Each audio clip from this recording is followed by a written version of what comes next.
નમસ્કાર સર્વ દર્શક મિત્રોને સ્વાગત છે તમારું અમારા નવા એક વ્લોગમાં જેનું નામ છે પરાગ સાતા વ્લોગ. મિત્રો, આ જીવનમાં છે ને હંમેશા રોજ છે ને નવા નવા અનુભવ કરતા રહેવું જોઈએ. એનું કારણ છે કે જેમ જેમ નવા નવા અનુભવ કરતા રહેશો ને તેમ તેમ તમને સમજાશે કે આ જીવનમાં હજી ઘણું બધું સમજવાનું અને જાણવાનું આપણે બાકી છે.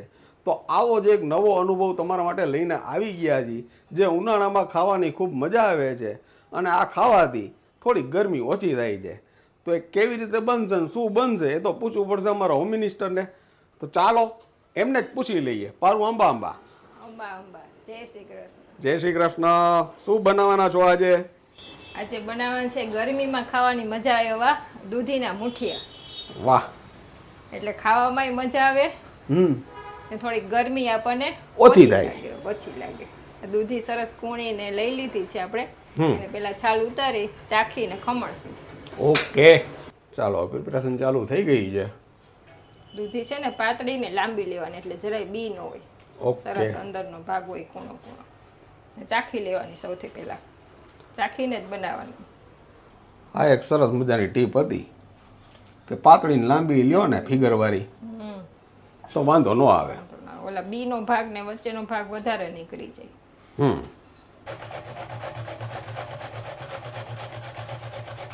દૂધી આવી મીડિયમ ખમણીથી ખમણીએ ને તો સરસ ઢોકળામાં મિક્સ થઈ જાય. પૂરેપૂરો ટેસ્ટ એમાં બેસી જાય દૂધીમાં. દૂધી 300 ગ્રામ હતી. 300 ગ્રામની દૂધી લીધી હતી નાની. એ પ્રમાણે માપનો ખ્યાલ આવે એટલા માટે પહેલી વાર કરતા હોય ને. ચાલો, આપણી દૂધી ખમણાઈ ગઈ છે. ચાલો, આપણું દૂધીનું છીણ તૈયાર થઈ ગયું છે. હવે છે ને આ લોટ માપ કહી દઉં એટલે કરવામાં વધારે મજા આવે. આ છે રોટલીનો ઝીણો લોટ, એનાથી અડધો છે આ ભાખરીનો કરકરો લોટ, પછી એનાથી અડધો આવશે આ ચણાનો લોટ. એટલે આપણા મુઠિયા સરસ ફરસા થાય. આ લોટ ચારીને તૈયાર કરી લીધા છે ને દૂધી ખમણી એની ઉપર આપણે લોટ પેલા એડ કરી દઈશું એટલે આપણી દૂધી કાઢી ન પડે. પછી આગળનું મસાલાને બધું કરીએ.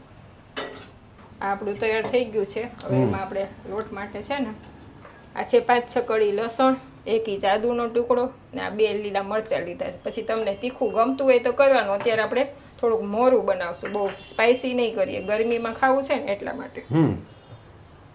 એટલે આપણે લસણની બધું માપનું એડ કરશું. હવે આમાં અડધી ચમચી નમક એડ કરીને આપણે આને પેસ્ટ તૈયાર કરી લઈશું. ચાલો, આપણી પેસ્ટ તૈયાર થઈ ગઈ છે. હવે આ છે ને પાણી ગરમ કરવા મૂકી દઈશું. આપણે અહીંયા ઢોકળામાં મસાલા કરીએ ને તો આપણું પાણી ગરમ થવા માંડે. સ્ટીમર મૂકી દીધું છે આપણે મીડિયમ ગેસ ઉપર. તેલથી જરા ગ્રીસ કરી દે એટલે આપણે મુઠિયા વાળીને મૂકીએ ને છોટે. હવે આ લોટમાં આપણે બધા મસાલાને એડ કરી દઈશું. આપણી આવી ગઈ પેસ્ટ. આ છે બારીક સુધારેલી કોથમીર, 2-3 ચમચી એડ કરી છે. આ છે નમક સ્વાદ અનુસાર. આપણે ઓલું ખાંડવામાં અડધી ચમચી નાખી હતી ને એટલે જોઈને પાછું એડ કરવાનું. આ છે હિંગ અડધી ચમચી. આ છે હળદર 1 ચમચી. આ છે ધાણા જીરું પાવડર 2 ચમચી. આ છે લાલ મરચું પાવડર 1 ચમચી. લીલા મરચાં નાખ્યા હોય એ પ્રમાણે એડ કરવાનું છે. હવે આવશે આમાં મોણ. આટલા લોટમાં છે ને 3 પાવરા આવશે. આ બધું સરસ પહેલાં મિક્સ કરી લેવાનું છે. પછી થોડું થોડું પાણી એડ કરીને આપણે મુઠિયા વારશું. દૂધી સરસ રસવાળી ન હોય ને તો ઓછા પાણીની જરૂર પડે. કઠણ લોટ બાંધવાનો છે. ચાલો, આ બધું સરસ મિક્સ થઈ ગયું છે. હવે થોડું થોડું પાણી એડ કરીને આપણે આનો મીડિયમ લોટ બાંધશું. દૂધી હોય ને પાણી છોડે પાછું એટલે.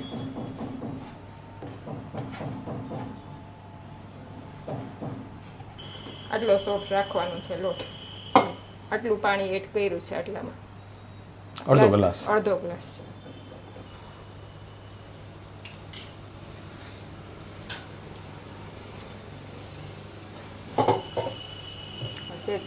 તેલવાળું આપણે આ રીતે હાથ કરી મુઠિયા વાળી લઈશું. આ સાઈડ આપણું પાણી ઉકળવા માંડ્યું છે. જો આવું પાણી ઉકળે ને પછી જ મુઠિયા મૂકવાના છે.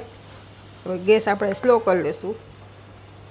મુઠિયા વારીને અંદર મૂકતા જશું. દૂધીનો લોટ આવો સેજ કઠણ રાખ્યો હોય ને તો જ સરસ થાય, ચીકણા ન થાય મુઠિયા આપણા. પેલો ઢીલો હોય ને તો ચીકાશ લાગે. તમે ઢોકળા ખાવ ને તોય. જો આ રીતે મુઠિયા આ રીતે વારી બધા આપણામાં મૂકી દઈશું.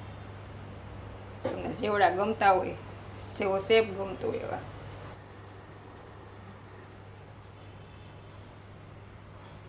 નાના હોય તો ઝડપથી ચડી જાય, મોટા હોય તો જરાક વાર લાગે. આવી બધી નાની નાની ટ્રીક હોય છે ભાઈ. લોટ કઠણ રાખવા પાછળનું મેઇન કારણ એ જ છે ભાઈ. અંદર છે ને દૂધી છે ને એ પાણી છોડે. તમે હજી વાળી લેશો ને ત્યાં પછી આવે છે ને આપણું લોટ એ ઢીલો પડતો છે. દૂધીમાંથી પાણી છૂટા જ રાખે. જોયું મિત્રો, અંદરથી વરાળ કેવી નીકળે છે.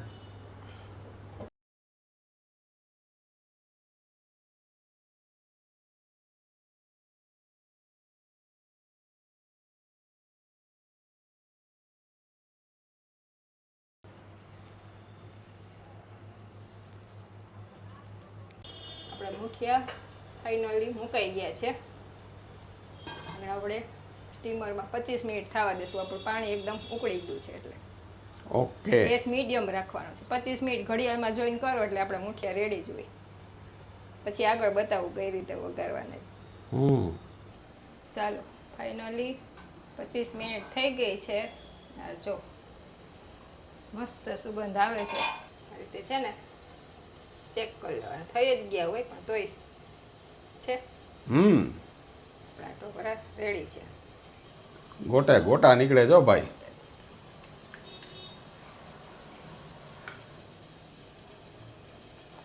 વાહ, ઢોકળા આપણા ચડી ગયા છે. હવે આના ઠંડા પડવા દેશું આપણે. પછી કઈ રીતે વઘારવાના એ બતાવું. ઠંડા પડે ને પછી રેડી થઈ ગયા જો આપણા ધુવાણા નીકળતા દૂધીના મુઠિયા.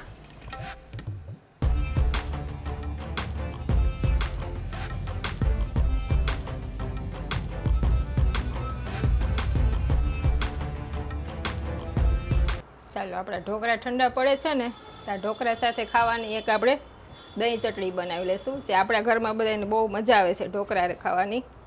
ટેસ્ટમાં એટલી સરસ લાગે છે. આ છે થોડુંક 1 વાટકી દહીં લીધું છે. સેજ ખટાશ હોય ને એવું લ્યો ને તો વધારે મજા આવે. છે નમક સ્વાદ અનુસાર. આ છે ધાણા જીરું અડધી ચમચી. છે લાલ મરચું અડધી ચમચી. આ છે શેકેલા જીરાનો પાવડર અડધી ચમચી. 1 ચમચી આવશે આમાં ખાંડ. સરસ ખટમીઠી ચટણી થાય છે. આ બધું સરસ આપણે મિક્સ કરી લઈશું હવે.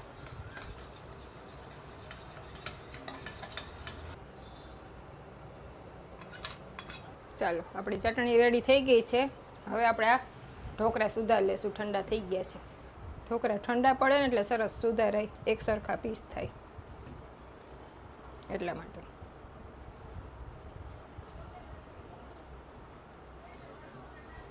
ઢોકળા સુધારાઈ ગયા છે. હવે આને વઘારી લેશું આપણે.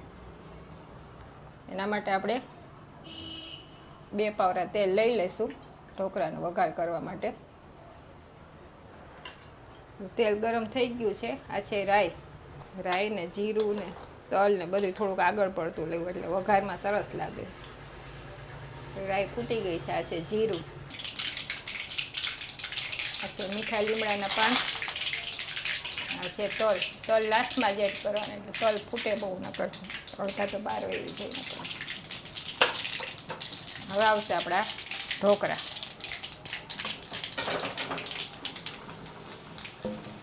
હવે આવશે એમાં ખાંડનું બૂરું 1 મોટી ચમચી.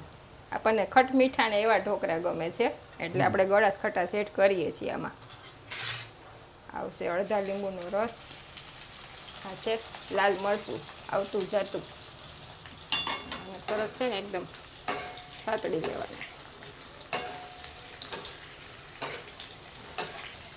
બધું સરસ મિક્સ થઈ ગયું છે. આમાં છે ને 2-3 મિનિટ આમાં એકદમ સતડાવા દેવાના. સરસ આપણે ઢોકળા છે ને ક્રિસ્પી થઈ જાય. એ ખાવાની મજા આવે. ઢોકળા બનતા હોય ને એટલે સુગંધ તો એવી મસ્ત આવે. બધે મસાલા અને તલ ને અંદર એડ કરીએ ને એટલે ન ભાવતા હોય ને એને ભાવે આવા ઢોકળા. આવી ગઈ આપણી કોથમીર.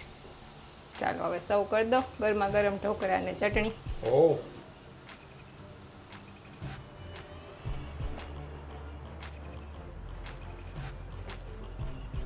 ફાઇનલી રેડી છે આપણા દૂધીના મુઠિયા. Thank you very much my dear friend.